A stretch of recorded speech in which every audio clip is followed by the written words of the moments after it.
Thanks, everyone. It's 44 minutes after the hour, and we'll now reconvene the meeting to begin public comment. I'd like to welcome and thank our public comment speakers for addressing the committee today. All the speakers today submitted a request in advance of the meeting, and the final list of public commenters was determined via a lottery. For our speakers today, we have a limited public comment period, and in order to make it through all of the listed speakers, it's extremely important each speaker limits his, her, or their remarks to 3 minutes. They'll be displaying a timer on the screen so you know how much time you have left. ACIP is very much interested in hearing public comments about the agenda topics being discussed today. Our committee appreciates diverse viewpoints that are respectful in nature and issue focused. As a reminder, we are asking speakers to share their views about the issues rather than comments about individuals. Thank you again to our speakers, and we look forward to your comments. Our first speaker today is Corinne Jones. Good afternoon. My name is Karen Jones, and I'm the President and CEO of the National Caucus and Center on Black Aging.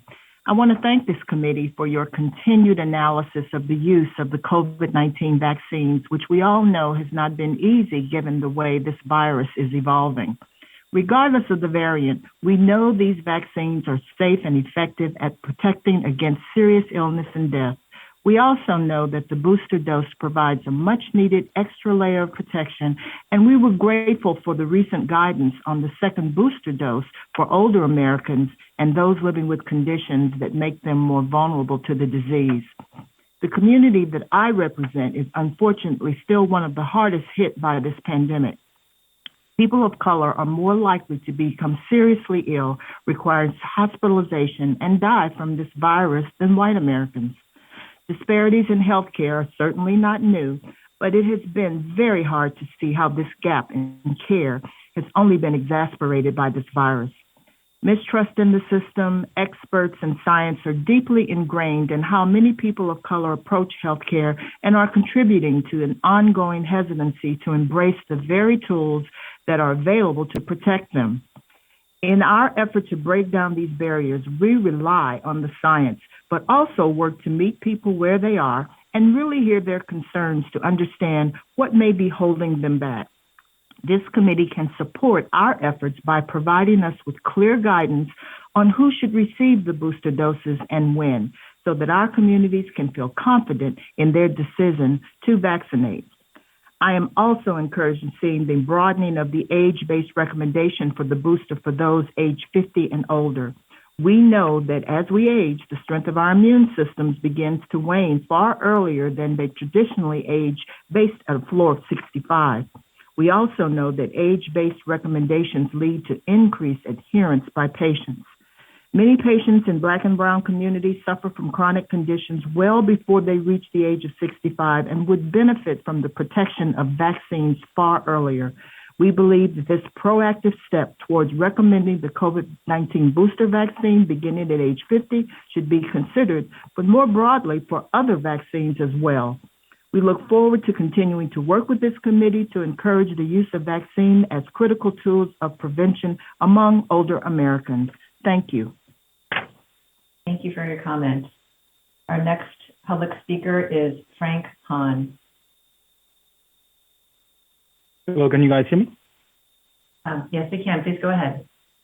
Great. Thank you for the committee. This is Dr. Frank Hahn from UIC Pediatric Cardiology. Thank you for the opportunity to speak. I appreciate everything that you guys do. The only thing that I ask of you all as a pediatrician and pediatric cardiologist is to help children less than 5 years of age get access to any available. Hello. I'd like to start off by thanking the committee for allowing. Sorry. Thank you. Please go ahead. To get access to any available COVID vaccination as soon as possible. And for the general public, the stuff that follows is a list of people that I suggest following for ongoing COVID and vaccination advice. If you think that reading websites on vaccinations is a little too limited and interested in conversing with real verified healthcare workers on general vaccine advice, I recommend registering on www.vaccinetalk.org, which is free with a Facebook account. There are verified board-certified physicians and other types of healthcare workers who volunteer their time there. Next few lines are a set of some what I think are important social media users who are also physicians or professional researchers. Thanks to the definitely thousands of people who are in science communication. I can't obviously put everyone's name here, but if you'd like to put a kind and human face to epidemiology and begin to understand its inner workings, you could consider following Caitlin Jetelina, who is known as your local epidemiologist. And another fine choice is Dr. Ashley Ritter and Professor Jennifer Dowd at dearpandemic.org. If you feel the need to look under the hood and understand the technical details of virology or current medical topics or general evidence-based medicine, I recommend bookmarking Ed Nierenberg at deplatformdisease.com. Another excellent blog to read is sciencebasedmedicine.org by Dr. Dave Gorski. For a great biostatistician, I recommend following Professor Jeff Morris on Twitter. If you'd like to hear from actual virologists or molecular biologists or infectious disease physicians or immunologists, I recommend bookmarking Professor Christian Andersen, Akiko Iwasaki, Shane Crotty, and Andrew Croxford. And there's so many great pediatricians to follow, such as Dr. Nathan Boonstra, Dr. Nicole Cifra, and Dr. Nicole Baldwin.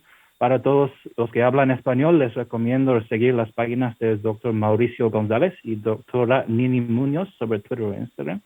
And finally, I recommend to everyone in the general public listening to try and make sure that the healthcare information that you read and share is accurate. And an easy way to do this is to discuss this with your healthcare staff member or physician that you know. Thank you for your time. Thank you for your comments. Next, we have Dr. Kaylee Fuller. Hi, Dr. Lee. I don't see Dr. Solar on the line. Thank you. We will come back then. Hello, can you hear me? Yes, we can hear you. Please go ahead.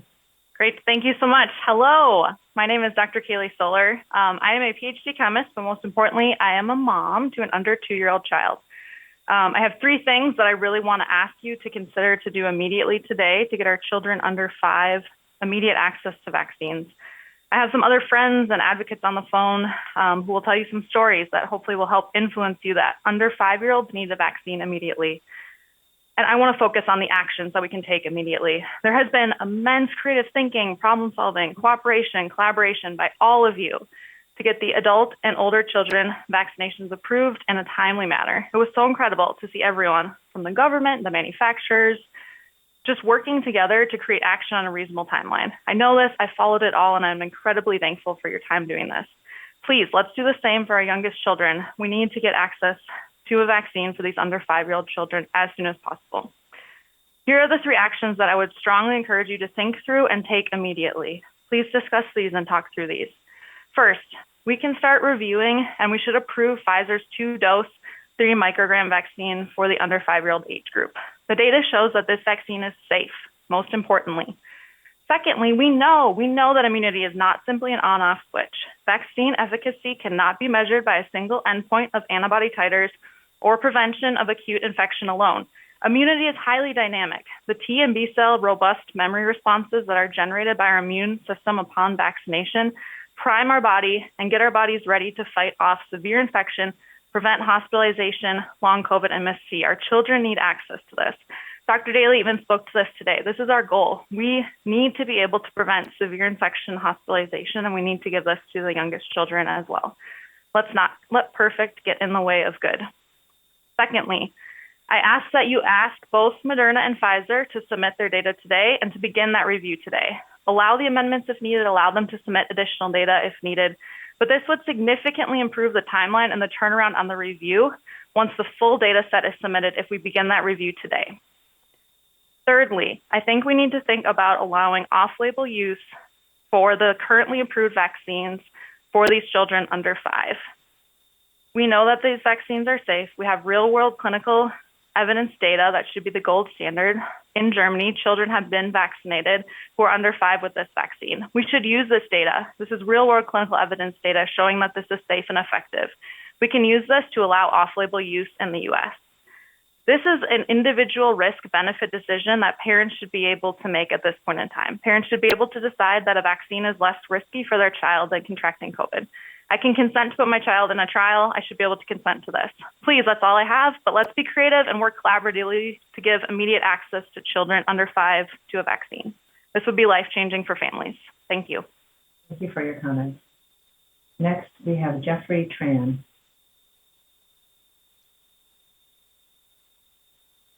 Hi, do you have me? We can hear you. Please go ahead. Okay. I am speaking today about the urgent need to vaccinate children under the age of 5. As we talk about third and even fourth shots for some populations, there are 20 million children who are ineligible for even one. Data from Pfizer showed an adequate response for children 6 months to 2 years, yet the parents of these children are still waiting. We're talking about booster shots for children 5 years old, yet a child 4 years and 300 some days old can't receive a single dose. The Omicron variant, and particularly the BA2 strain, are among the most transmissible viruses we have ever seen. Absent extreme measures, we should expect that everyone will be infected. When we look at approving this vaccine, we should not pretend that the alternative is anything other than infection with zero protective antibodies. As this is a sophisticated and informed audience, I am sure you are familiar with the data, so I'd like to talk about people I've met during these last few months of advocacy. I know parents who had to put their child back into preschool during the peak of the Omicron wave because they would lose their jobs if they held out any longer. I have a friend who drove 12 hours through a dangerous snowstorm to reach a trial site just so that her 1-year-old could have a 3 in 4 chance of receiving a vaccine dose. I've spoken to an immunocompromised mother who flew to Germany with 2 children under the age of 2 to get them off-label doses of the Pfizer vaccine. He told me that that trip was hell, but absolutely worth it. I know parents who have had to decide whether or not to send their young children to in-person speech therapy at critical developmental stages or risk infections that might also prove setbacks. I have a friend who tells me she did everything she could to keep her children safe, but the country moved on without them. He has 2 kids with congenital heart defects, one of whom had recent heart surgery, and the other whose heart defect is dangerously vulnerable to an inflammatory syndrome. Ultimately, she chose the legally uncertain path of simply claiming that her children were 5 years old in order to get them that dose. Finally, for every family going to extreme measures to protect their children, there are many more for whom no such options exist. They need our help most of all. The virus is not neutral and does not allow us to remain neutral. Our children will either be vaccinated and then infected, or they will be infected without being vaccinated. I urge you to do everything in your power to protect these kids. Thank you for your comments. Next, we have Dana Walker. Can you hear me? Yes, we can. Please go ahead. I am the mother of an 8-month-old son. I was pregnant during the COVID Delta surge, which was terrifying. But my only solace was that he would have access to a viable vaccine to protect him from COVID once he was born. Parents like myself have patiently waited for a vaccine to give our kids much needed protection against hospitalization, severe COVID, and long COVID. But here are the facts. According to the CDC, 464 children under 5 in this country have died of COVID, making it one of the leading causes of deaths in this age group. Most of these deaths could have been prevented had these children the privilege of the vaccine. Children are more prone to hospitalization now from COVID than at any other period of the pandemic. According to JAMA, Omicron had a 3-fold increase in hospitalizations because of the small airways of these children. COVID has been linked to long-lasting sequelae, such as diabetes, blood clots, cognitive issues, MIS-C, and brain shrinkage. The chances of having this long-lasting damage are much higher in unvaccinated populations. There are nearly 20 million children in this country who remain completely unprotected as the BA2 variant spreads like wildfire and mask mandates are removed. No one yet knows what the other long-lasting adverse health effects of this virus will have, and each passing day, COVID is linked to more and more long-term health issues.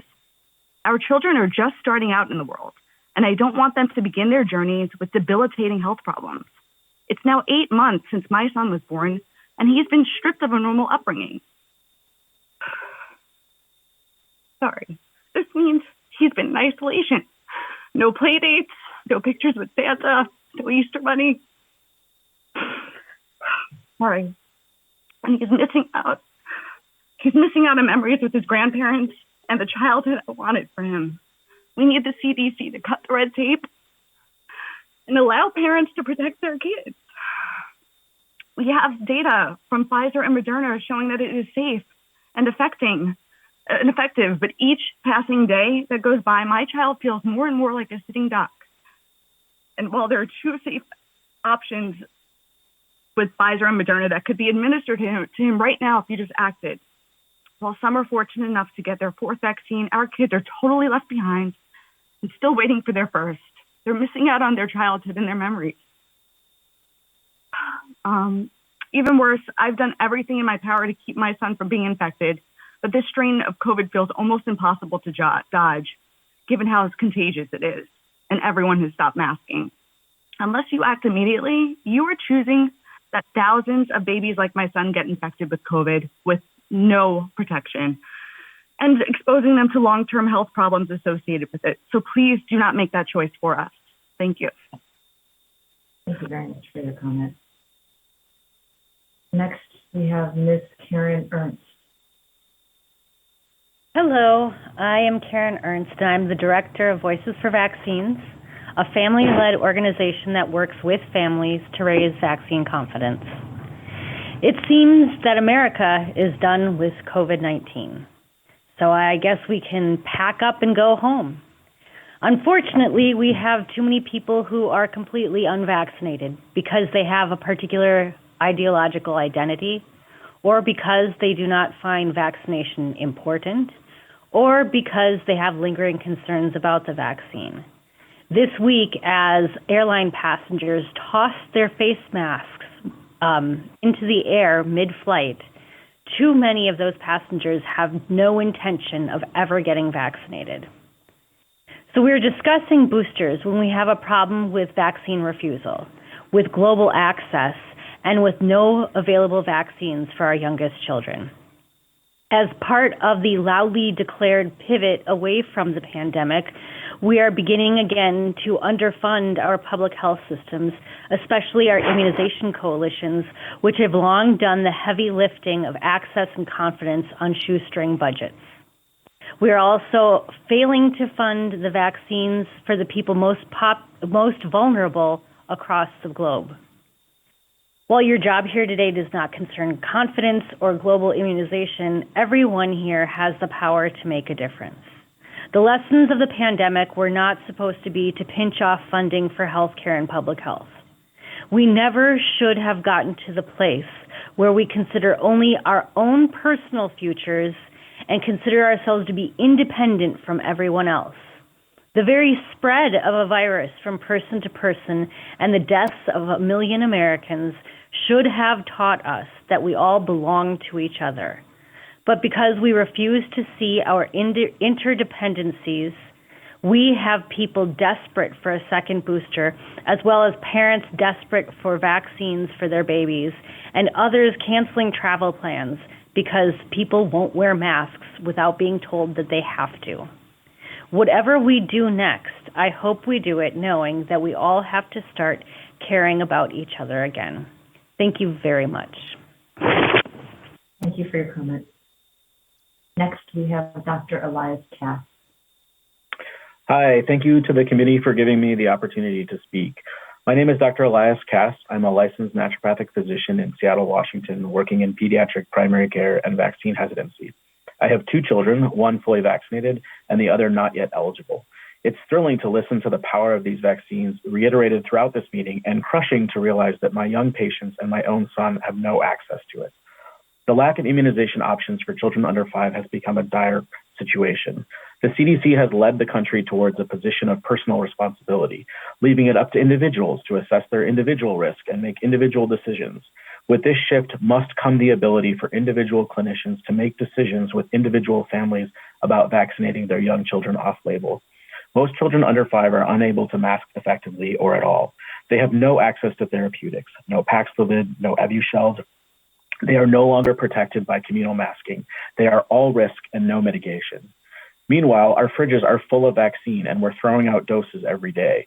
There is sufficient evidence about the safety of these vaccines to allow for a permissive recommendation from the ACIP, which would allow providers to offer some protection to an incredibly vulnerable portion of the population without violating our provider agreements. It's been at least 6 months since we were expecting vaccines for this age group. In that span of time, for example, one of my premature patients came home from the NICU, surges happened, and then this week, his transplacental vaccine-induced antibodies having worn off, and still without a vaccine of his own, he got sick with COVID. We know that vaccination would have reduced his risk of serious illness and hospitalization. We know that vaccination would have reduced his risk of long-term disability. We know that COVID has higher rates of morbidity and mortality than many of the vaccines we give as part of our routine childhood immunization program. What we don't know is how the long-term organ damage from even mild COVID infection is going to play out over the coming decades.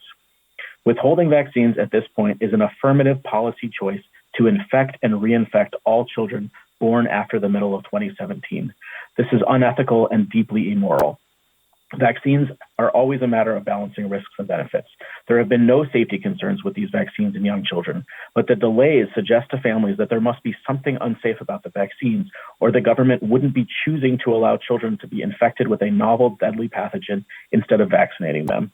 Off-label or open trial use would allow the enthusiastic families to opt in while demonstrating safety to the hesitant families. You want huge numbers before approval? This is how you get it.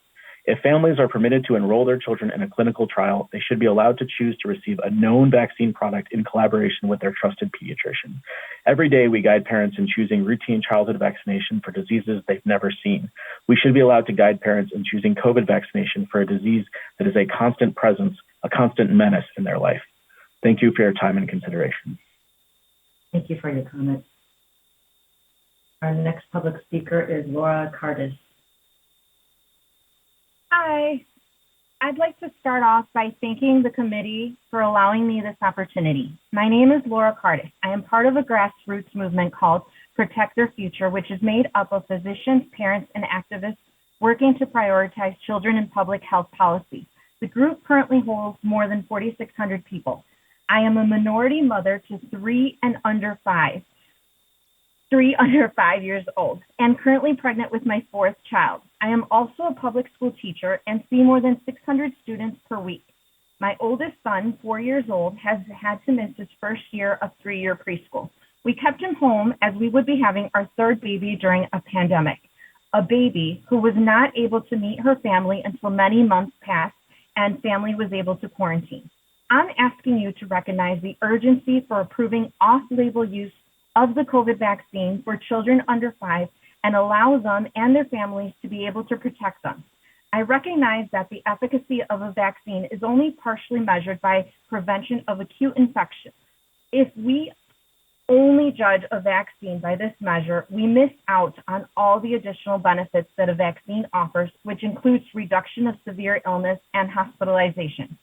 I myself proudly and gladly signed up for my Pfizer shot while breastfeeding my 5-month-old baby with little to no data, but trusted in the science. I also signed up for the check-ins and vaccine study for nursing moms. If I trusted them then, I trust the vaccines now to do their job and also protect my young family, especially during these surges and spikes. I was given the option to vaccinate then. I should also be given the option to vaccinate my family and choose the best way to protect them. There are about 20 million kids aged 0 to 4. To open up vaccines for this age group will have added protection to those who can't and afford families the ability to decide what's best for them, hopefully by also reducing the spread of this nasty virus. I work at a deaf and hard of hearing school and have in my 10 plus years as a teacher met many children and families with medical risk factors and disabilities. And with mask mandates dropping, these children and all deserve the chance to protect themselves the best they can. I believe that this country will value the lives of the 5 and under more than it has been portrayed, and pray and ask that their authorization or off-label use be approved so that all families, regardless of their background, socioeconomic status, can access safe vaccines for their kids. I would love to be more open with my kiddos, but as mandates and regulations drop, I need to keep them safe. Thank you. Your time is much appreciated. Thank you for your comment. And with that, we have concluded our public comment session. I want to thank again all of our public comment speakers for coming today and sharing your viewpoints. Before we go on to the next session, I believe Dr. Long, if you're on the call, I'm hoping you can state your name, your affiliation, and whether you have any conflicts of interest. Thank you. I am here, Dr. Lee. I'm Sarah Long. I'm a pediatric infectious disease specialist and a professor of pediatrics at Drexel University College of Medicine. I'm happy to be here, and I have no conflict to disclose. Thank you, Dr. Long, and thank you for joining. Next, we are delighted to have Dr. Doran Fink from the U.S. Food and Drug Administration provide a summary of the FDA Advisory Committee meeting on future COVID-19 booster doses. We'll wait for Dr. Fink's slides to go up, and Dr. Fink, the floor will then be yours. Thanks, Dr. Lee. Actually, I don't have any slides. I'll just be giving a verbal update. Perfect. Okay, so before I talk about our most recent VRPAC meeting on April 6th, I've been asked to provide an update and comment on emergency use authorization of COVID vaccines for young children. And as we've all just heard through the public comments, we know that many parents and caregivers and healthcare providers are anxious to have COVID vaccines available for this age group. And I do want to reassure the committee and the public that we understand this concern. We want to have available safe and effective vaccines for all age groups who will benefit from them. And once FDA is in receipt of one or more submissions for emergency use authorization of COVID vaccines for these younger pediatric age groups, we will work diligently to review the data, to independently verify the analyses, and to bring those data to our advisory committee for a discussion and consideration for regulatory action. So we are continuing to work toward that goal, which is incredibly important.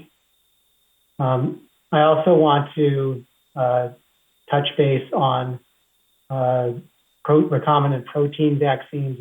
As many people know, we do have an application under review from Novavax, and I do know that many people are anxious about the availability or potential availability of a vaccine that is an alternative to the currently available mRNA and viral vectored COVID vaccines. This is an incredibly complex review process that involves review of not just clinical data, but also manufacturing data that will be needed to make a determination about emergency use authorization. And once we have all the data that we need to complete our review, again, we will work diligently to present those data to our advisory committee meeting in a timely manner in order to make a decision on regulatory action. Okay, so turning on now to the VRPAC meeting. We convened our VRPAC, our Vaccines and Related Biological Products Advisory Committee, on April 6th to discuss considerations for COVID-19 vaccine strain composition and potential use of additional vaccine doses going forward. The need for this discussion was triggered by two concerns. First, the concern that currently available vaccines are based on the ancestral Wuhan strain and are not antigenically well matched to circulating variants, namely Omicron and BA2 sublineage. Although, as we've heard earlier today, high-level vaccine effectiveness, in particular against severe COVID, appears to be holding up generally well, especially with the use of booster doses. The second concern that triggered this meeting is that while the COVID pandemic has been defined by its unpredictability, based on our previous experience over the past 2 years, it seems likely that we will experience another surge in the upcoming fall to winter months, if not before, and that the next surge may be associated with emergence of yet another variant with additional mutations that further impact the antigenic match between available vaccines and circulating virus. So with these concerns in mind, we felt there was a need to discuss, first of all, whether to undertake a fall vaccination campaign that includes use of an additional dose, and if so, in which population, and also whether vaccine strain composition should be modified to improve antigenic match and potentially breadth or duration of protection as well. We had a very full agenda that included presentations from CDC, going over current COVID epidemiology and updated data on vaccine effectiveness, some of which you heard earlier today. We heard in more detail than what was presented today about the Israeli experience with use of a second booster in the elderly. We heard data from researchers at NIH and elsewhere about how modeling might help to inform and predict the emergence of new variants and also the trajectory of the COVID pandemic and when the next surges might occur and with what strains. We heard from WHO on their activities tracking variants and thinking about modified vaccines, as well as from our partners at BARDA about the logistical considerations for implementing vaccine strain change decisions that might be made. And finally, we had a presentation from FDA that summarized the considerations that I discussed just a few minutes earlier, and also presented as a potential framework our experience with annual strain change decisions for seasonal influenza vaccines. Although our presentation pointed out the very important differences between influenza and COVID, as well as the uncertainties around COVID that would likely make applying the seasonal influenza model very challenging to our situation with COVID. We had a very robust discussion amongst the VRPAC members. There was general agreement that given the complexities of changing COVID-19 vaccine strain change composition, given the complexities of changing COVID-19 vaccine composition, these decisions should be undertaken as a coordinated process led by FDA with input from VRPAC and also considering any recommendations that WHO might provide.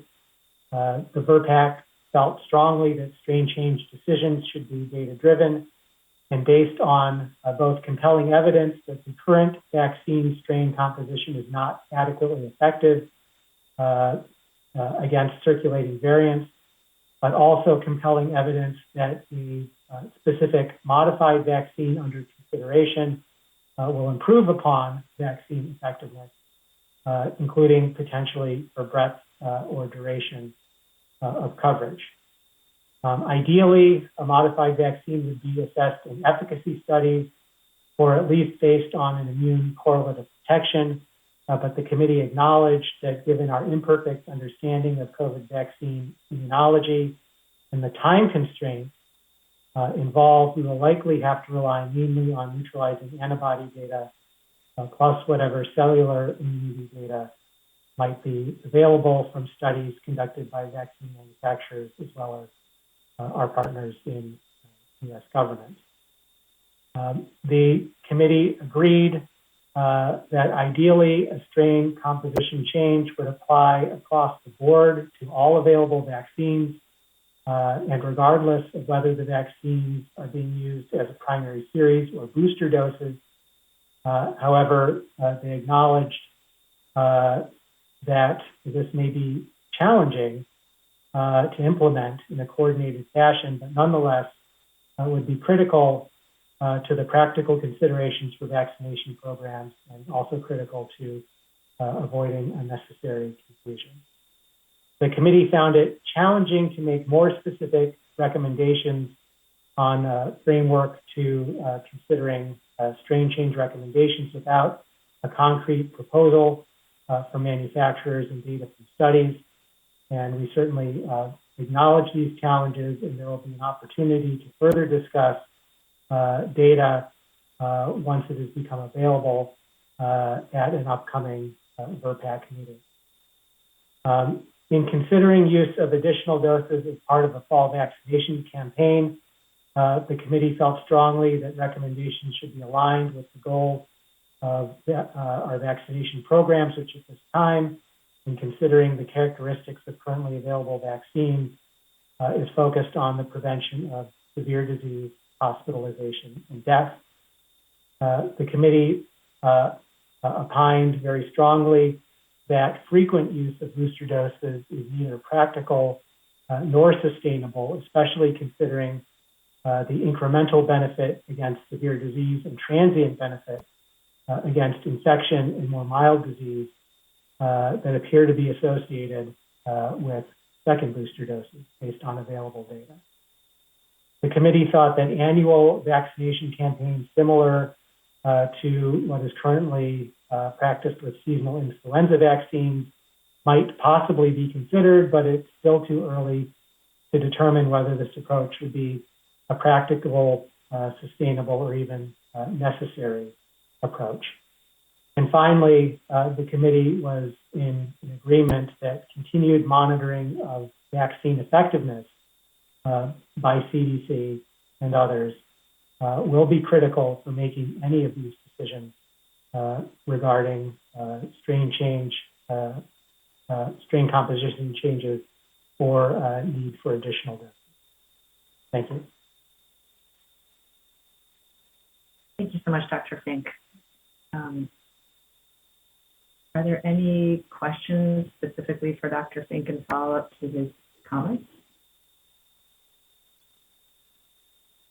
Dr. Hogue?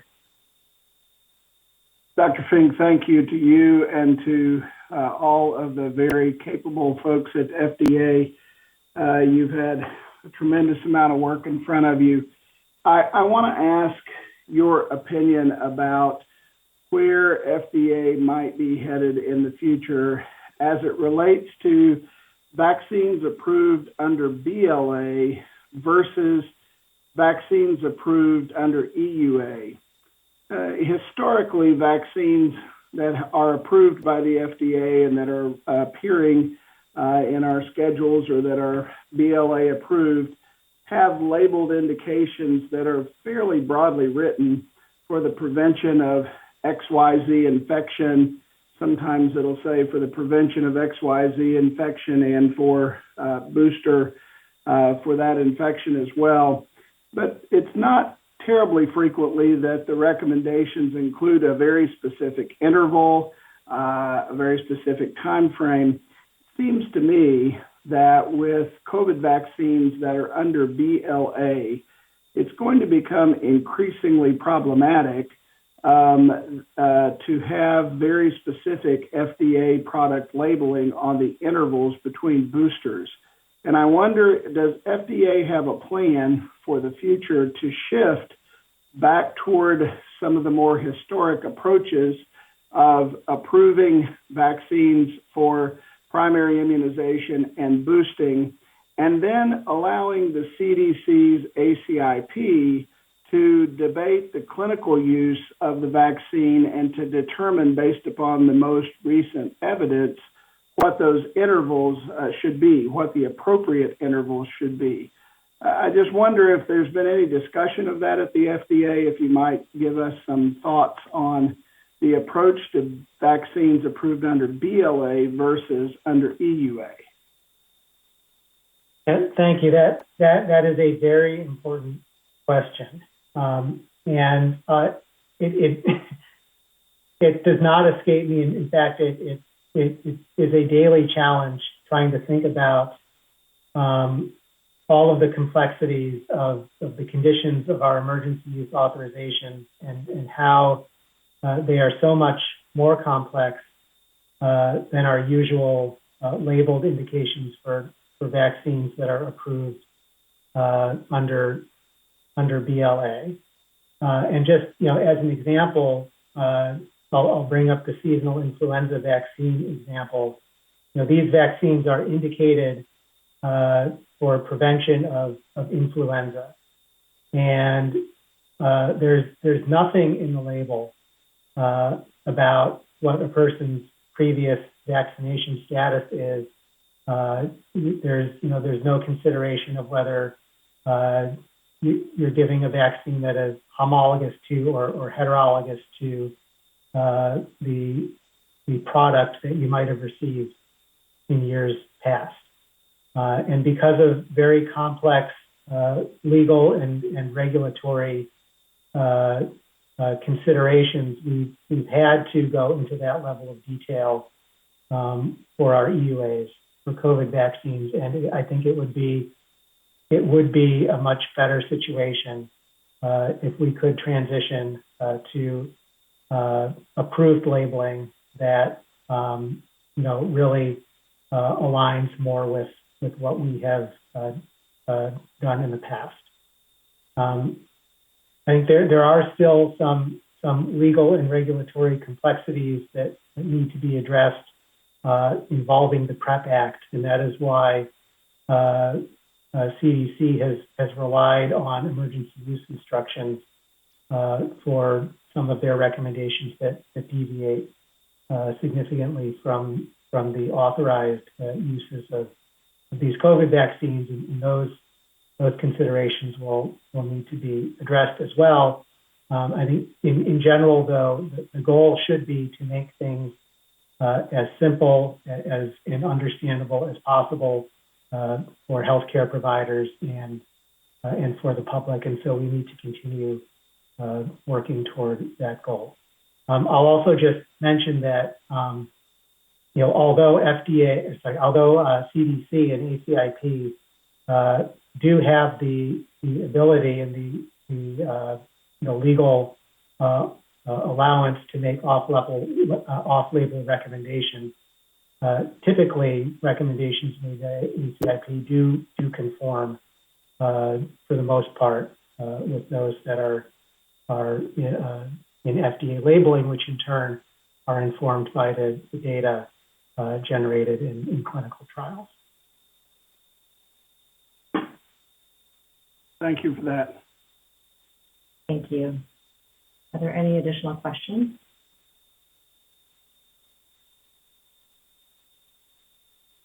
Dr. Fink, I just want to say thank you from the committee. We really appreciate your continued presence and leadership, as well as the collaboration and dialogue between the agencies to enable us to be able to serve the public. That's much appreciated. Next, we will move to Dr. Sarah Oliver, who will speak about will actually lead us toward the discussion around the framework for future COVID-19 doses and next steps. As Dr. Oliver is presenting, I am going to encourage my fellow committee members to really think ahead, think to the future, and help us think about what's going to be important considerations for future decision making, recognizing there is much uncertainty ahead. Dr. Oliver? Thank you, and good afternoon again. Next slide.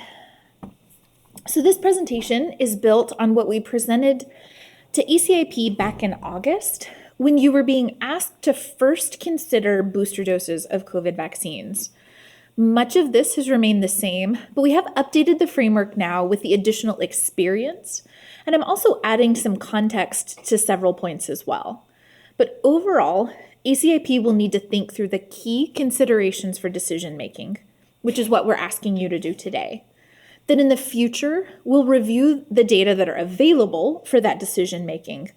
And then ACIP will be asked to decide if you recommend future doses of COVID vaccines and in what populations. Next slide.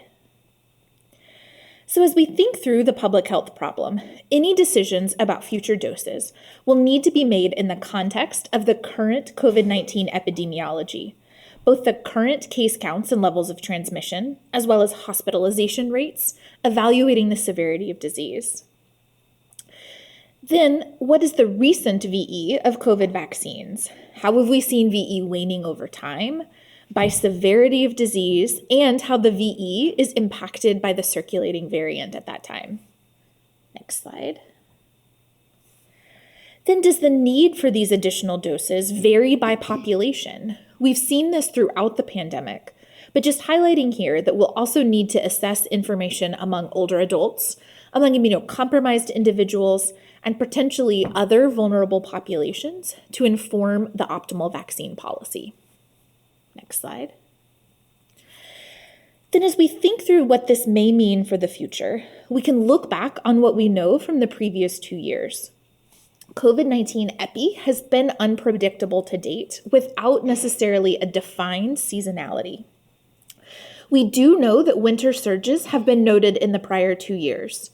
The 2020 surge, shown here in blue, began in October and November, and then the 2021 surge in red, driven by the Omicron variant, reached a considerably higher peak and began in December to January. So it will likely be difficult to predict the exact timing of future surges. Next slide.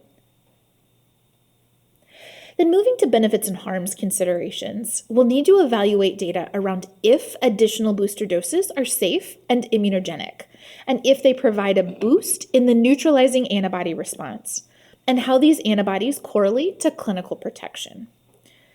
As discussed previously today, we'll also continue to closely monitor for data around the theoretical concerns raised earlier on immune tolerance and imprinting. Next slide. Then we'll also evaluate if booster doses reduce COVID incidence, hospitalization, and mortality, and if they improve VE against the currently circulating variant. Next slide. Other important considerations for the benefits and harms around future doses. It's important to define the goal of future doses of COVID vaccine, the prevention of infection and transmission, or the prevention of severe disease. We know from data presented earlier that the prevention of infection and transmission, the additional benefit received from booster doses, the vaccine policy with a goal focused on prevention of all infection would likely require timing of vaccine rollout just prior to any increase in COVID cases, which could be difficult to predict. We know that the prevention of severe disease is more durable. Vaccine policy with a goal focused on the prevention of severe disease would potentially allow more flexibility in the timing of future vaccine rollout. Then as we think through other goals, preserving capacity of healthcare infrastructure in the winter, with increases in hospitalizations for other respiratory illnesses that are typically seen in winter months as well, this will likely be important. Then we know from our current experience that data may support different recommendations for the general population and for vulnerable populations. Next slide. Vaccines that prompt a diverse immune response will likely provide better protection against current and possibly future SARS-CoV-2 variants. There are many considerations around how to best achieve this diverse immune response from COVID vaccines. A few of these considerations include the time between the recommended doses of COVID vaccines, possibly expanding vaccines to include additional SARS-CoV-2 variants, and possibly expanding to include different COVID-19 vaccine platforms, such as the protein subunit vaccines. Next slide. And then finally, we'll need to discuss implementation considerations for future doses of these COVID vaccines. Next slide. I know this will come as no surprise, but want to emphasize it is important to have COVID vaccine policy that is simple. Policies that differ by type of vaccine, both the current and previous doses, can be difficult to understand, communicate, and implement. For many vaccines, recommendations are not necessarily dependent upon the type of the vaccine that was received previously. And vaccines based on timing, calling it an annual booster, may be easier to communicate than the total overall number, where we've called things a second booster or a fourth dose, etc. Next slide. Then another aspect to consider, for every COVID-19 vaccine dose that's been recommended, uptake has declined. The figure below shows the percent of each US population with each recommended dose. Note that not every member of the population is eligible for each specific dose, but there's still a noticeable trend. So it's important to ensure that the acceptability and uptake are higher when the public health need for protection from a COVID vaccine is more critical. Next slide. So in summary, next slide. I've shown this slide previously, and acknowledging that this is clearly an oversimplification of vaccinology, but it can highlight that the initial doses of the vaccine are typically thought of as priming. This induces an immune response, which includes B cells, T cells, and antibodies. Then subsequent doses of the vaccine can produce that boost effect, which leads to a broader response within the immune system. And we know that the time between doses can allow for more boosting effect within the immune system. Next slide. So in summary, policy around future doses require continued evaluation of COVID-19 epidemiology and vaccine effectiveness, including the impact of both time and variants, and the ability of doses to improve this protection. Evolution of the COVID vaccines will be important as the SARS-CoV-2 virus evolves. Again, this may include evolution of the strains included in the vaccines, as well as evolutions of the vaccine platforms. COVID vaccine policy that is simple and easy to communicate and implement will be important to optimize uptake. However, we'll need to balance that simplicity with the need to provide optimal protection to vulnerable populations as well. Next slide. ACIP will also need to consider the impact of each COVID vaccine recommendation. This includes, but is not limited to, the time and resources of pharmacies, providers, and public health staff, the effect on vaccine confidence and uptake, the incremental balance of benefits and risk, and monitor for any negative impact of repeated boosting on antibody titers. Next slide.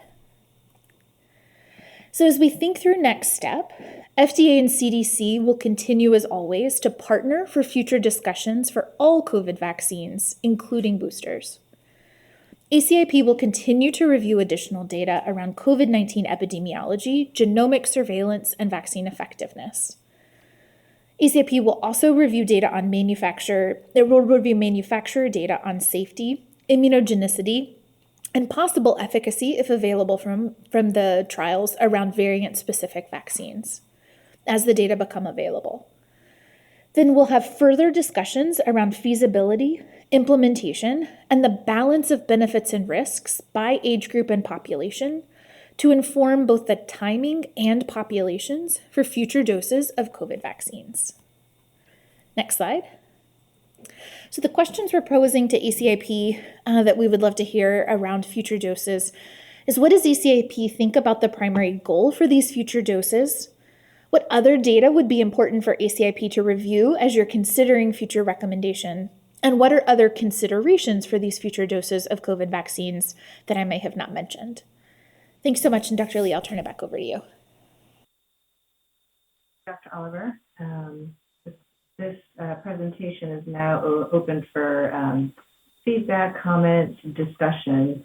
I don't think we're going to have any easy answers today, but I do think that the conversation will be incredibly important. So I encourage our members, all of our members, to raise your hands and please contribute.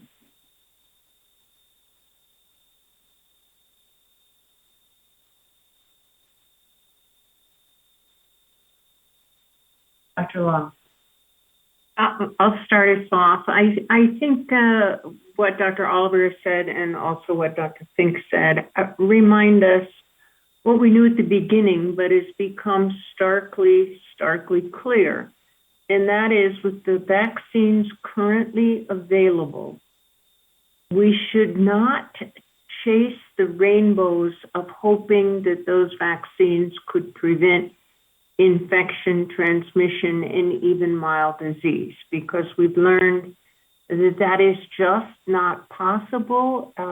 It probably is only possible for weeks and maybe not even so great with booster doses. So I think on one hand, we want to give that up with this vaccine, and it is not without considerable thought and concern and upset that we feel this way. I feel this way, at least. I don't want to give it up. But the nature of the disease, that it's mucosal, the nature of the virus, that it changes all the time, and the likelihood that there is no infection due to coronavirus that will protect against subsequent infection. We just need to give that up with these vaccines and focus on preventing severe disease and preventing death. Now, having said that, when we will get to discuss down the line, I hope, vaccines for very young children, that it's a little bit more difficult because we're used to trying to prevent morbid disease in children, not only fatal disease or hospitalization disease. And I think we're going to have to not consider that so strictly when we talk about young children. But we still will be talking about preventing some deaths and what number of deaths in children is acceptable. And, the answer to that is almost none. So, I think there is no question. It's hitting us in the face time and time again. We don't have the vaccines to do more except to prevent severe disease and death. And we look forward to another generation of vaccines that still might not cut it because the disease doesn't cut it immunologically. Thank you. Thank you, Dr. Long. Dr. Cotton. Thank you. I would like to highlight that many immunocompromised patients remain vulnerable to infection. We are seeing breakthrough infections even after full vaccination with boosters and pre-exposure prophylaxis with monoclonal antibodies. And in some ways, they are the ones that are being somewhat left behind in the pandemic, still vulnerable to severe illness. So I would encourage an ongoing focus on data collection in this population that does represent about 3% of the U.S. population.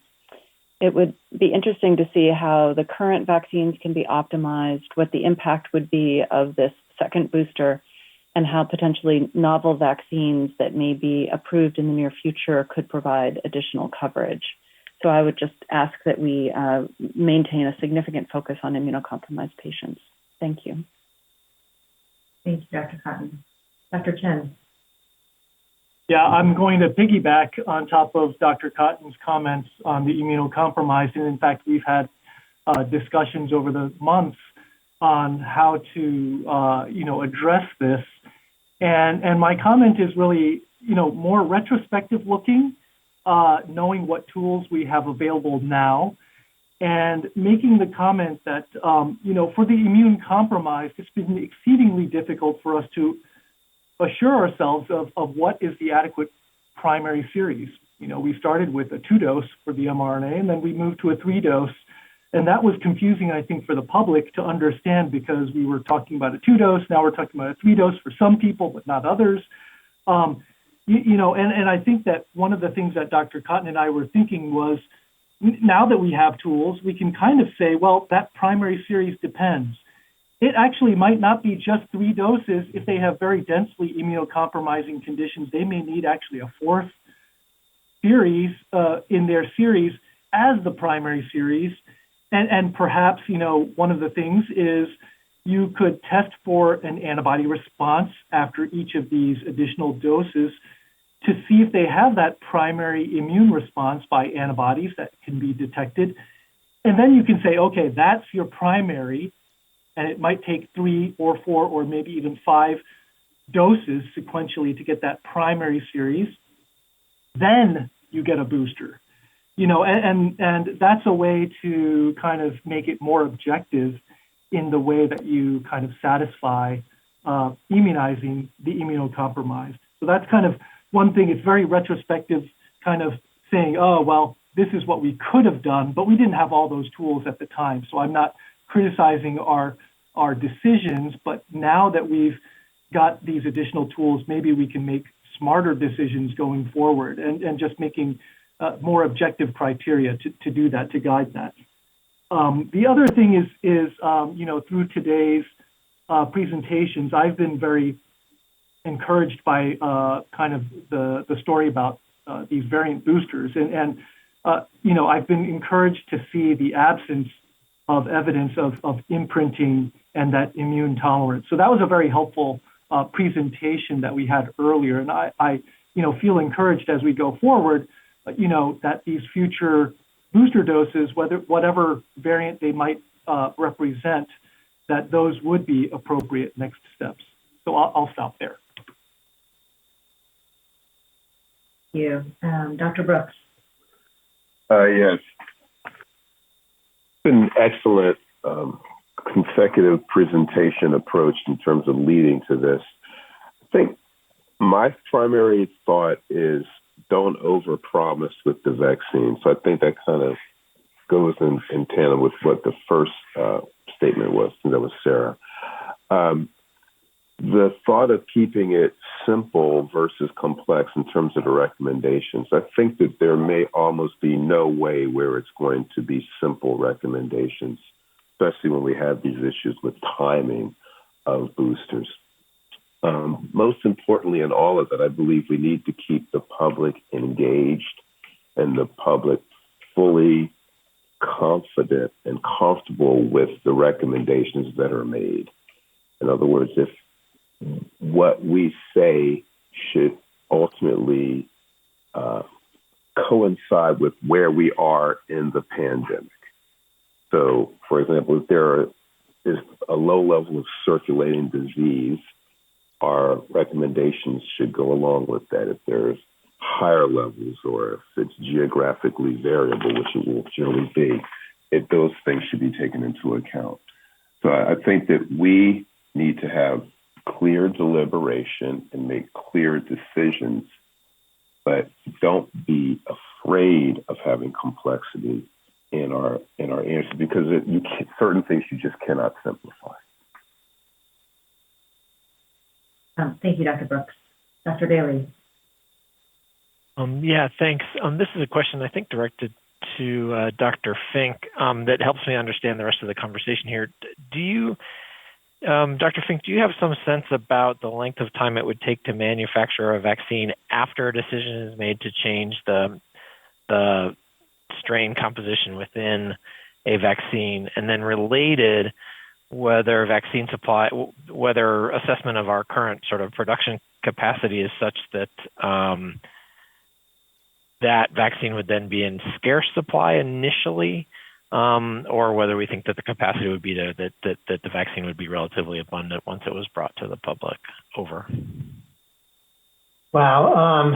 I don't know that I can answer those questions for you. I do know that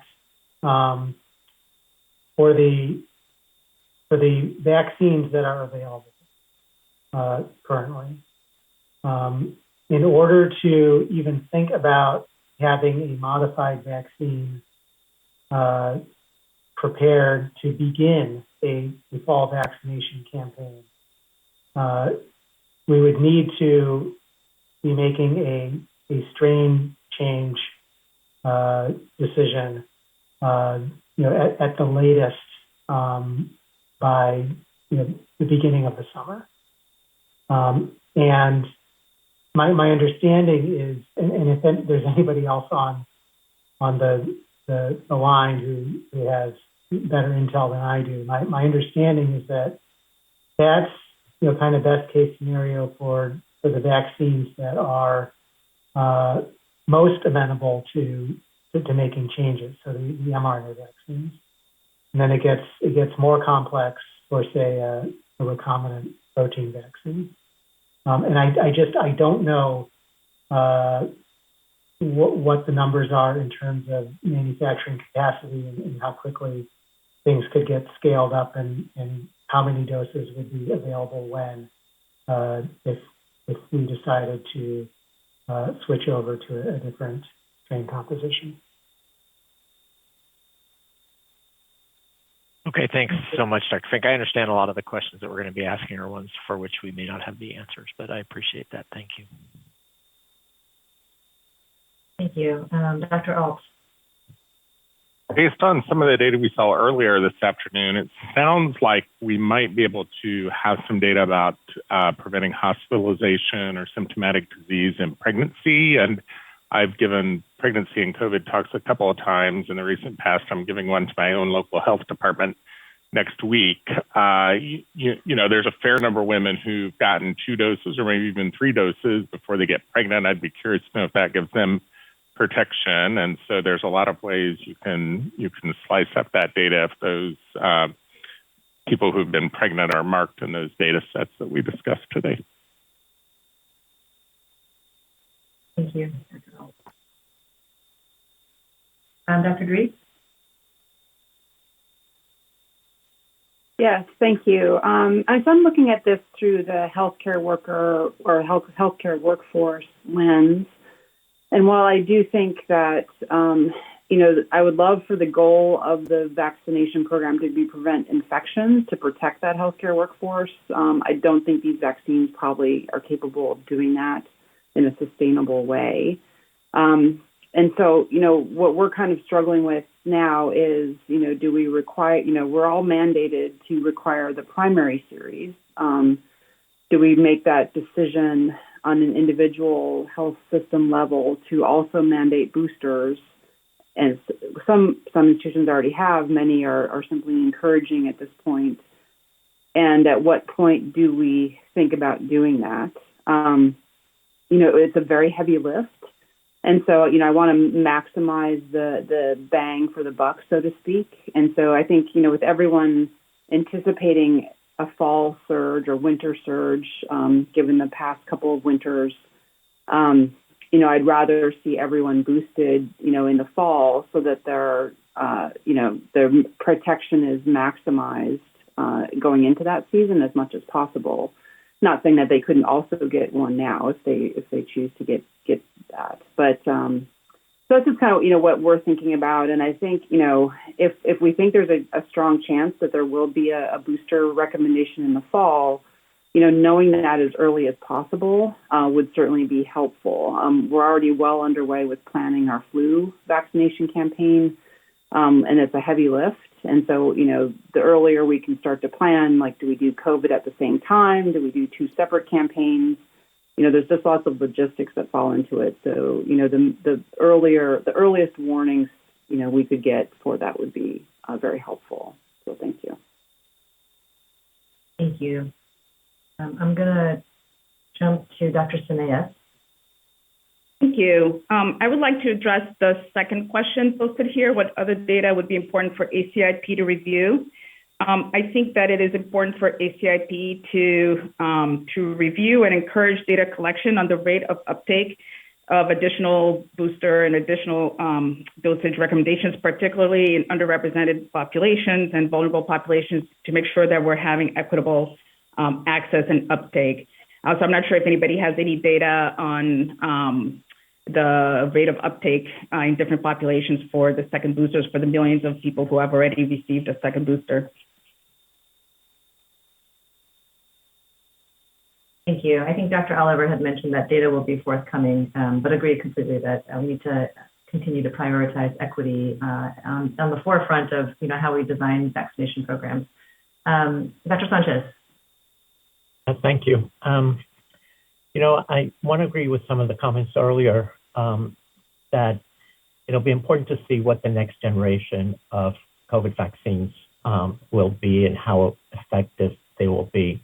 because obviously, as successful as the current crop is in terms of preventing serious disease, hospitalization, and death, we're still seeing that they're not that effective at just preventing any illness and transmission. So I think it'll be very important to have development of newer vaccines that hopefully, but I think the future goal will still remain prevention of severe disease in adults. But I also want to mention prevention of MIC in children, because that also has to be looked at specifically, because that is something that we really need to prevent, and also long COVID in adults as well, and in children.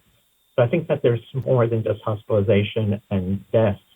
And even if there is some transmission, is there some, can we prevent the inflammatory changes that a so-called breakthrough infection might occur? I think that,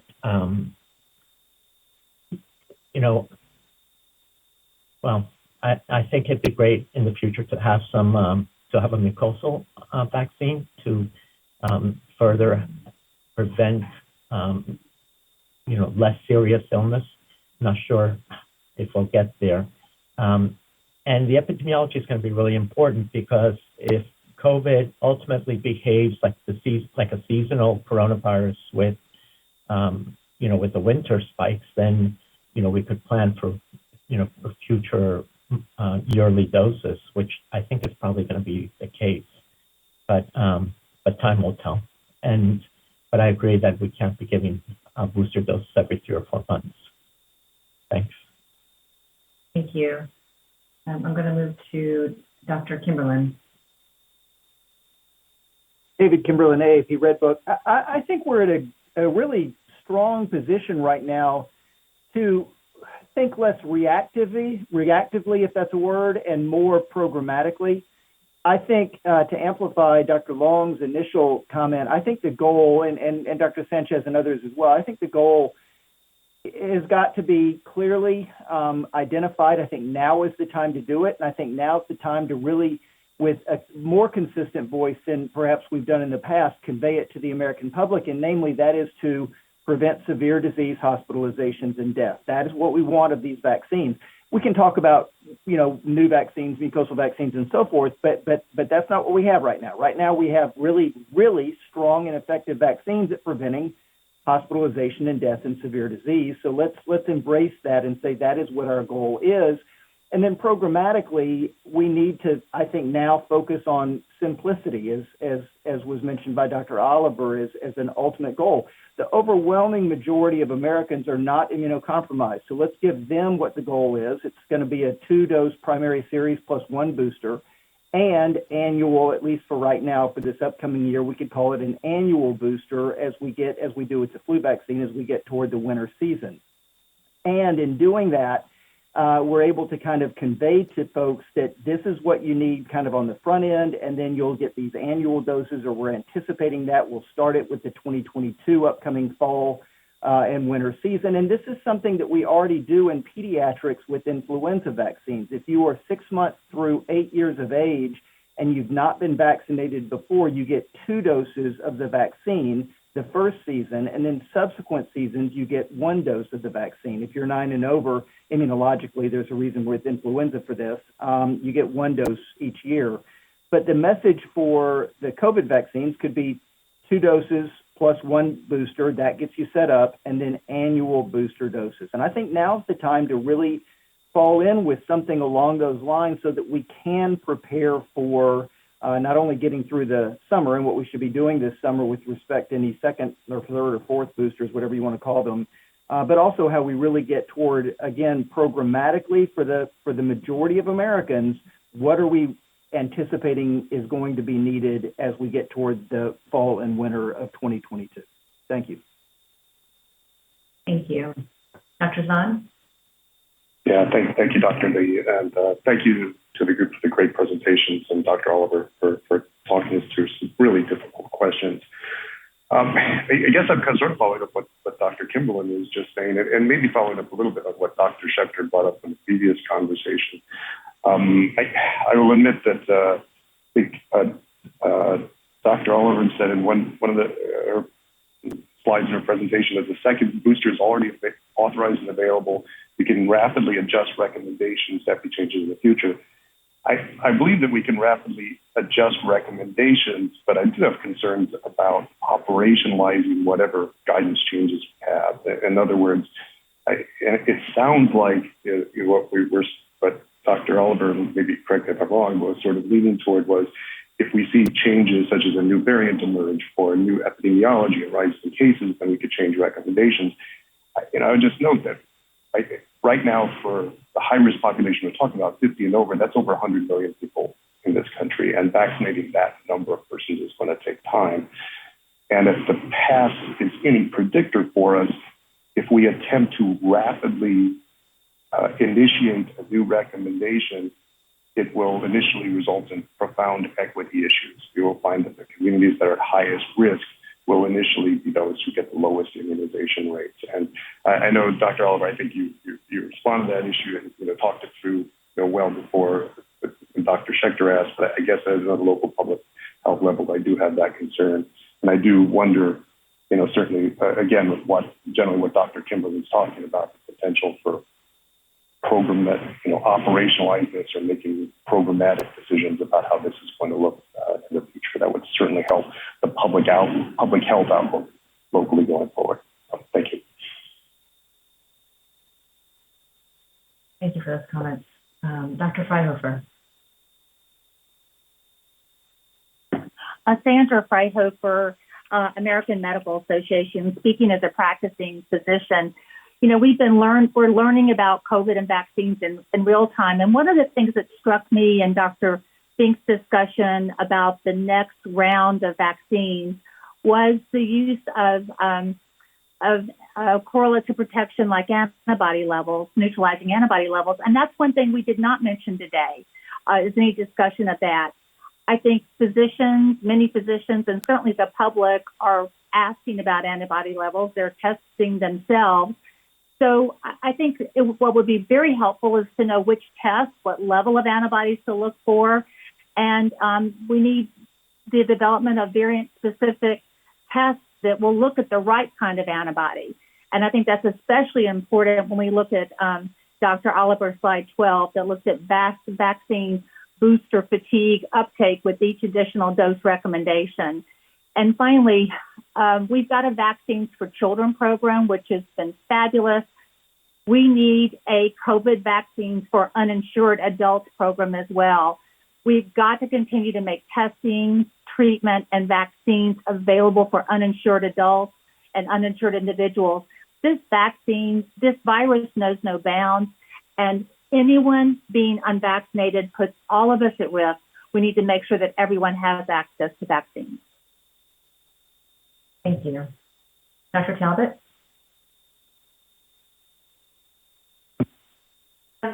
One thing that I would like to know is how are these boosters and future vaccines getting paid for? Is this money that's still going to be coming from Congress, or is this now going to be left up to insurance companies? What happens to those that are uninsured? So I think that's one of the things that when we come back to talk about these in the future, how these vaccines are going to be paid for will be really important because adult vaccines are not always easily financed. Thanks. Thank you. Dr. Lair? Thank you. I agree with the goal being severe disease and hospitalization. I have one caveat, however. If there is a significant number of people who get the disease who do not have hospitalization or ICU admissions or deaths, but have severe long-term consequences from it, the long COVID syndrome, that would affect my decision because I would then be more concerned about just getting any illness as opposed to just the severe disease. So if the work group had any information about that, I would find that useful. Thank you. Thank you, Dr. Dr. Lair. Dr. Sanchez. Yeah, I just want to say, add to Dr. Freihoffer's comment, because in terms of what other data would be important in future considerations, we really do need a correlate of vaccine efficacy, of whatever that efficacy may be, whether it's prevention of long COVID or hospitalization. But we really do need them, and I think that will facilitate future development of future vaccines with, doing these phase 3 trials with millions of people may not be so feasible in the future. Thank you. Dr. Bell? Yes, thank you. I'd like to go back to Dr. Kimberlin's point earlier and to this, the third question here on Sarah's slide about other considerations. And I think I'm very concerned about a booster fatigue. And I'm also very concerned about people losing confidence in the vaccination program, because I think that it's probably, it's relatively obvious that a vaccination program that's going to require boosting large proportions of the population every 4 to 6 months is really not sustainable and probably not something that most people want to participate in. So that I think that if we can return to the larger question of preventing severe disease for now, although I agree that really in the future we really do need vaccines for preventing infection, but preventing severe disease, that by far and away the best way to do that is to get a primary series, that the incremental benefit of, in this case, a fourth dose, or certainly if the ACIP is going to be asked to consider additional doses for immunocompetent people, the incremental benefit is going to be likely not greater and probably less. All of this, I think, sends a message that is probably to most people to whom these recommendations don't apply, send a message of confusion and non-sustainability that is not ideal. So I think what that says to me is that when we consider these potential future additional doses, we need to consider them in a context, and we need to be clear that for most people or for most of the population, what we have right now, which is a primary series and one booster dose, appears to be protective for most people.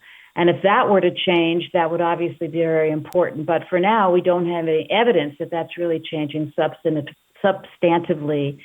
And I'm just very concerned about us meeting and considering additional doses for a smaller and smaller return, and creating an impression that we don't have a very effective vaccination program, which, as you can see from any slide that compares no vaccination with vaccination, is not true. Thank you, Dr. Bell. Ms. McNally? Thank you. I think so many of these points are just really significant as we discuss this future consideration. There was a quote that someone stated recently, and it was, even though a disease becomes endemic, doesn't mean it's not dangerous. So first, I really want to encourage the public who is not currently vaccinated to get vaccinated. I mean, what we saw today is that you have a 2 to 20 times greater increased risk for severe disease and hospitalization and death. So I just can't stress that enough. I think it's disappointing to be at around 70%. And while the boosters are really significant, that impact cannot be understated for our population.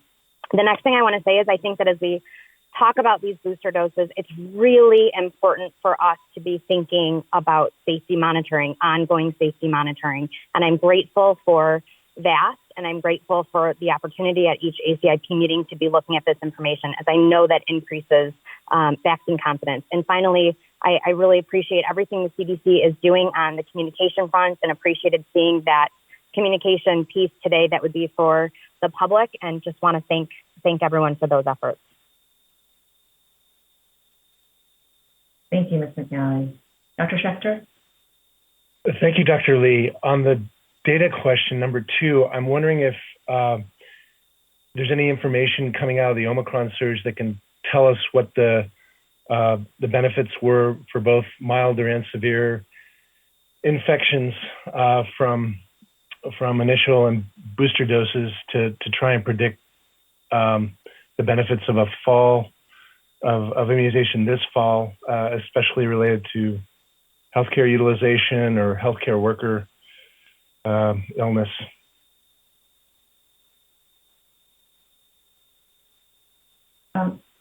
Dr. Oliver, are you able to respond?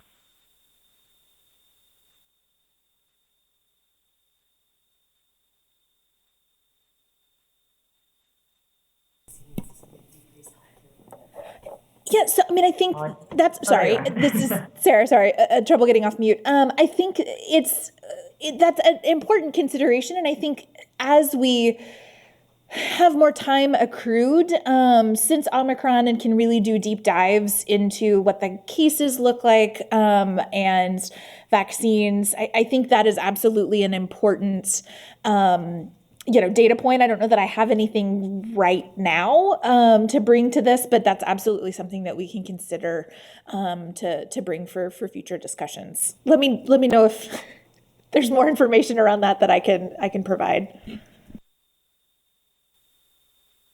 Thank you. Let me pause for a moment and see if there are any other hands that are raised. Dr. Long. Yes, we're talking about trying to gather more data on mild infections and infections. I just want to say at the very beginning, we were very focused on saving lives and saving hospitalizations, and we're in a terrible place.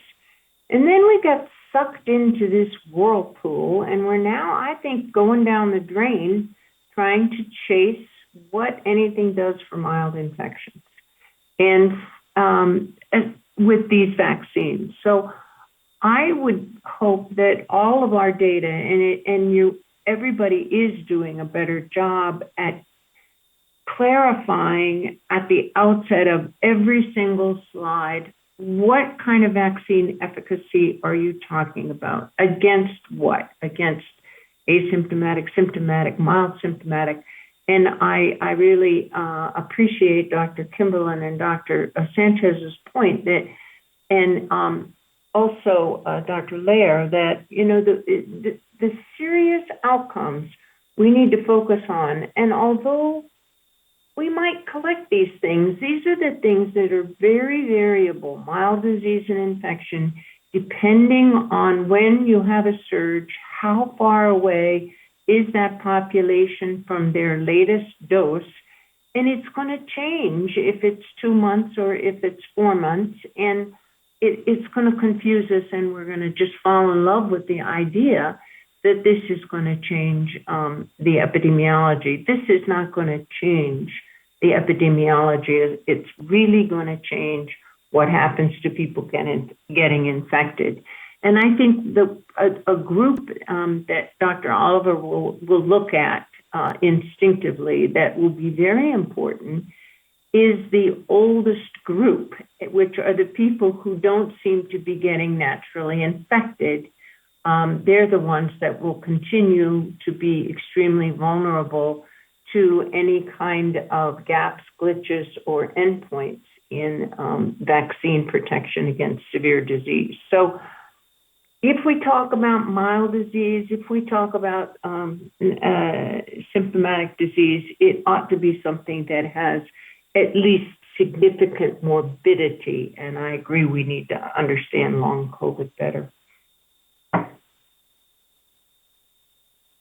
Thank you, Dr. Long. I'm just going to chime in with a few points, very much agreeing with what my colleagues have mentioned. In terms of goal, I think, we have the short-term severe consequences as one of our primary goals. As was mentioned multiple times, we need to understand the long-term severe consequences of COVID-19 infection, which might present initially as mild, but result in severe long-term consequences or PASC. I will still say I'm hoping for a future set of vaccines that can protect us against infections for all manufacturers out there. The second, in terms of data, I do think we're going to need to think carefully about data tools that we would have to be able to help us to be responsive. The biggest challenge we have with this pandemic, and I think Dr. Zahn pointed this out, is the timing. So, right now we are blessed with the ability to have access to the second booster dose that is currently available. And in order to know when to use it most effectively and most optimally, we're going to need fairly sensitive measures that will trigger a response that is much earlier than perhaps hospitalizations or deaths for recommendations, and then recognize that that sort of sensitive indicator will also help us with setting up how to operationalize it. If we respond too late in the peak of the next wave, there's very little impact we can have by going to a broad recommendation. The considerations, I have a few that I just want to put on the table.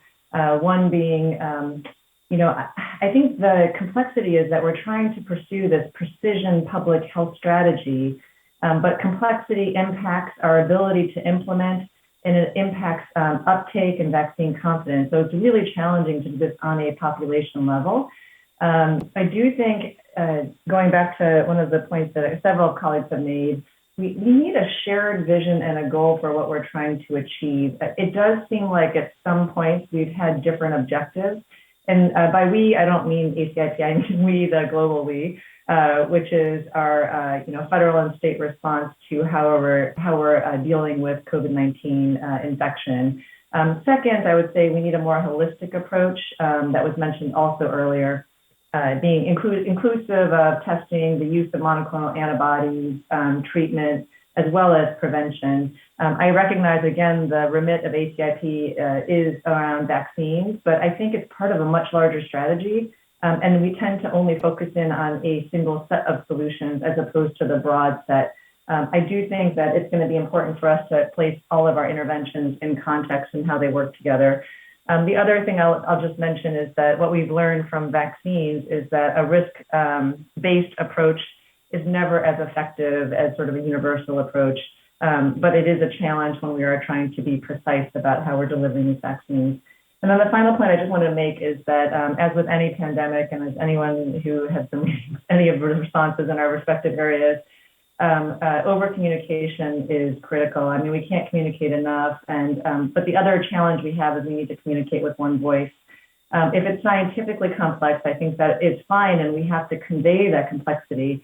But we seem to have complexity in how we communicate, and that also adds to the confusion. So at least if we can have a shared vision and goal and communicate with, a common voice or using common language, I think that would go a long way in terms of helping the public understand the nuance and the scientific complexity and the uncertainty that's in front of us today. Thank you. Ms. Bata. You say it so much better than I can, Dr. Lee. Just a couple things that I'm very supportive of a lot of the comments that have come out. I appreciate the Dr. Bell's comment about booster fatigue and how that threatens the confidence in the COVID vaccination program. And I think you stated it well, Dr. Lee, when you talked about we may need to revise and really embrace a shared vision. I think that that really needs to be clearly articulated and articulated in a way that includes the reality of what tools we have. And then the other thing that I want to make sure, as we've talked about nimbleness and the possibility of needing to add additional boosting, at least as a stopgap type of measure, that as activity winds down, as the pandemic continues to extend into year 3, that the same type of resources at the public health level for response, for vaccination needs is declining. And we have to keep that in mind, both from a financial aspect but also from the feasibility access. In terms of other data that would be important, I really would like to see what impact, and I don't know how we measure this, but what impact vaccination has on reducing the incidence of long COVID disease or chronic disease after a COVID disease. Thank you. Thank you, Asa. Are there any other comments from members? Dr. Long. Yeah, I'm going to try to say this carefully. I think that had we had this conversation about the effect of boosters and the lack of longevity and the celebration of this vaccine is still doing its primary job before there was an announcement that there were boosters for anybody over 50 who wanted it and these other groups. I think since we couldn't decide personally before we had this conversation together about what we individually would consider as determining when we were going to get boosters, how could we do that for our patients, and how could we do that publicly, and how could the public not have been confused, and which has led to what I think now will be a pop word, which is booster fatigue. I think if we could go back to more normalcy in how recommendations are made, if we have an absence of, a crisis in the very near future, if we could go back to the normal ways that we have full discussion, and then we make recommendations, that will go a long way to try to restore the public's, idea that we have their best interests at heart. So that's it. That's all I'm going to say about that. Thank you, Dr. Long. Dr. Hogue? Thank you, Dr. Lee. I want to first just say that I emphatically agree with everything that Dr. Kimberlin said earlier. I think he said it so well that we have to recognize that, while we have a responsibility to ensure that those who are most vulnerable are protected, and we focus heavily on those individuals, especially during a pandemic, those who are immunocompetent are taking the vaccine in large numbers and have largely been a part of the success story here too. And we have to, with confidence, get into a regular schedule that's reasonable, that continues to build the confidence of the immunocompetent population, so that we may have the opportunity to focus and to perhaps have more frequent or different recommendations for those who are at highest risk. I think by not having that as a confident and regular interval that's predictable is going to undermine the program, and I'm concerned about that. So I really want to reiterate that I think I agree completely with Dr. Kimberlin's approach. And I also just want to say that I appreciate Dr. Long's comments as it relates to getting into a more regular process of having FDA approve vaccines under BLA for specific purposes, and having the CDC as the clinical body make recommendations for their use. And that is, in fact, how we've done it in the past. It's worked and served our country very well for many years to have that approach to vaccine policy. I would like to also say that with vaccines under BLA, the FDA has certain restrictions on what vaccine manufacturers can and cannot say about their vaccines. And I think we are in a bit of a precarious situation here, where we have the vaccine manufacturers who have done outstanding work in creating novel products that have brought us out of a large portion of the serious phase of this pandemic, at least to this point, where we're in a better place today than we were even several months ago. But we also have to balance that with ensuring that we don't get the cart too far before the horse, and that the manufacturers aren't driving the vaccine policy discussions beyond where they should go and creating confusion in the American public that could detract people away from their confidence in the overall vaccine program and strategy. So I do believe there's a responsibility there to the manufacturers, especially when there's BLA in place, to be cautious about what they say, and for the FDA to hold them accountable to that, and I hope they will do so. Thank you, Dr. Hope. We're going to turn to Dr. Daly, who will provide our final comments for today as we're running over, and then we'll need to close the meeting. Dr. Daly. Yeah, thanks so much. I'll keep this brief, but I just wanted to thank everybody. I wanted to thank the ACIP members and thank the liaisons, and then also thank the public for their comments. You know, I think there are a number of reasons why we all view these meetings as critically important, and I just want to reassure everybody that speaking from the perspective of the ACIP COVID-19 vaccines work group, you know, these are our marching orders. We had plenty on our plate before, but then we want to take what we've heard in this meeting and take it to the work group and discuss each and every one of these issues.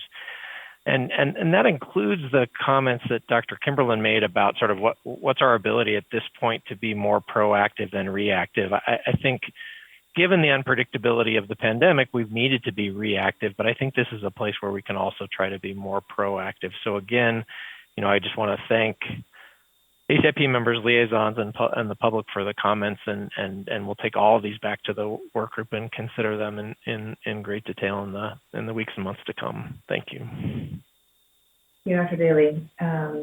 Before we adjourn, I just want to check in with Dr. Wharton and see if there are any final comments or announcements from the CDC. Thank you, Dr. Lee. No, I think that we've completed with business for today. I'd like to thank the committee for having such a excellent discussion today, and we appreciate everybody's work on the meeting, and I believe we're ready to adjourn. Thank you. If there's no objections to adjourning today's meeting, which you can object by raising your hand, and I don't see any hands raised yet, well, we will now, today's ACIP meeting is now adjourned. Thank you everyone for your time today and for your contributions, and we look forward to talking again soon.